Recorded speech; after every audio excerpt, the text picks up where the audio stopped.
संपूर्ण अयोध्या नगरी सजली। प्रवेशद्वाराला विविध आकर्षक फुलांची सजावट, तर संपूर्ण मंदिर उजळलं रोषणाईनं। देशभरातून भाविक अयोध्येत दाखल।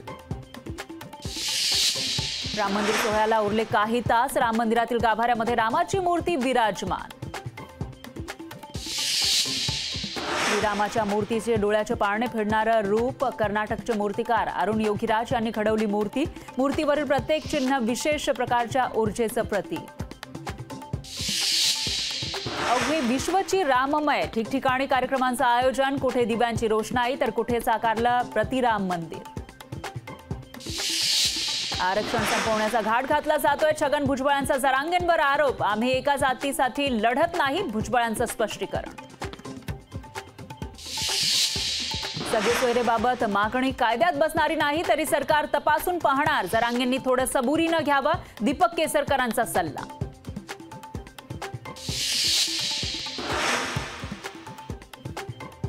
भाजपचे राष्ट्रीय अध्यक्ष जे.पी. नड्डा अयोध्येच्या सोहळ्याला राहणार अनुपस्थित। निमंत्रण दिल्याबद्दल नड्डांनी मानले न्यासाचे आभार।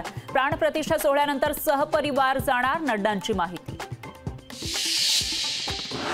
तमिळनाडूत प्राणप्रतिष्ठेच्या पूजा आणि विविध कार्यक्रमांच्या प्रसारणावर बंदी घातल्याचा निर्मला सीतारामन यांचा आरोप। मात्र तमिळनाडूच्या मंत्र्यांकडून अशा प्रकारे कोणतीही बंदी नसल्याचं स्पष्टीकरण। ठाकरे गटाकडून राज्यव्यापी अधिवेशनाचे टीजर रिलीज। 23 तारखेला सकाळी 9 वाजता नाशिकमध्ये होणार शिवसेना राज्यव्यापी अधिवेशन। मुख्यमंत्री आणि दोन्ही उपमुख्यमंत्री उद्या अयोध्येत जाणार नाही। 22 जानेवारीनंतर मंत्रिमंडळासह रामलल्लाचं दर्शन घेणार, मुख्यमंत्री शिंदेंचं ट्विट। मनोज जरांगेंच्या आंदोलनाचा आज दुसरा दिवस। मोर्चा नगरच्या दिशेनं रवाना। आरक्षण घेऊनच येणार जरांगेंचा निर्धार। 26 जानेवारीला भगवं वादळ मुंबईत धडकणार। फेब्रुवारीत मराठा आरक्षणासंदर्भात विशेष अधिवेशन घेणार। जरांगेंनी आंदोलन थांबवलं पाहिजे।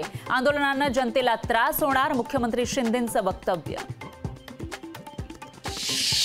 मवियामध्ये 36 जागांवर एकमत, तर उर्वरित 12 जागांच्या संदर्भात चर्चा सुरू। मविया महायुती विरोधात भक्कमपणे लढणार, शरद पवारांचं वक्तव्य। देवेंद्र फडणवीस जेव्हा कार सेवेला गेले तेव्हा उद्धव ठाकरे फोटो काढत होते। नितेश राणेंचा उद्धव ठाकरेंवर प्रहार। सीएम बर्फात फिरून येतात आणि जनतेच्या पैशांचा चुराडा करतात। आदित्य ठाकरेंची मुख्यमंत्र्यांवर टीका।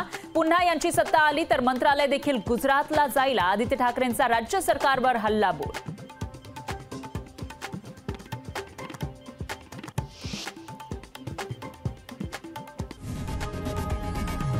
लोकशाही मराठी ऐका, पहा, जागरूक रहा।